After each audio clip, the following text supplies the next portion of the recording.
دلته تاسو وینئ چې دغه عکس مخکې په دې شکل باندې و او اوس په دې شکل باندې سو.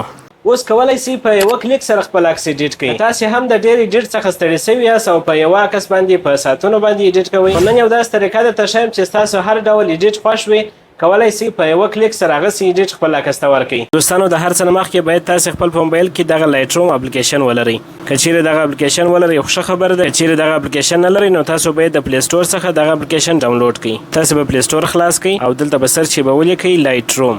دا به سرچ کړئ. دغه اپلیکیشن تاسو ته راخلاصېږي، تاسو به دغه ډاونلوډ کړئ.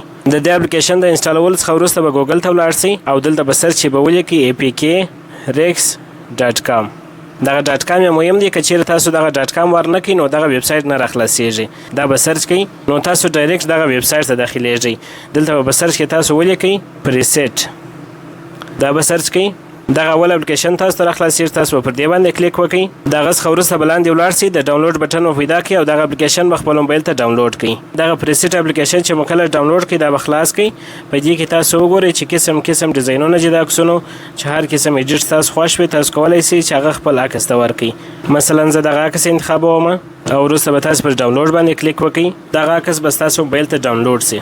اوس به تاسو لایټ روم اپلیکیشن را خلاص کړئ او کوم عکس چې ډاونلوډ کړی دی هغه عکس به را خلاص کړئ او دلته به پر درې ټکي باندې کلیک وکړئ.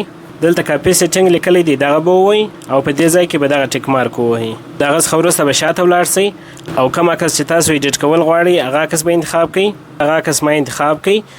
وروسته به تاسو پر درې ټکي باندې کلیک وکړئ او دلته پیسټ سیټینګ لیکلی دی پر دې باندې به کلیک وکړئ. نو تاسو وګورئ هغه کوم سیټینګ چې موږ کاپي کړی و د هغه بل عکس څخه هغه په مکمل ډول پر دغه عکس باندې عملي سو. دلته تاسو وینئ چې دغه عکس مخکې په دې شکل باندې و او اوس په دې شکل باندې سو.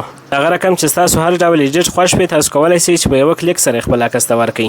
دوستانو کوم ویډیو خوښ شوی ویډیو لایک کړئ، د خپلو ملګرو سره یې شریکه کړئ او که پیج ته نوي راغلي یاست بیا یې درسره فالو کړئ. تر بیا پورې ښه وخت.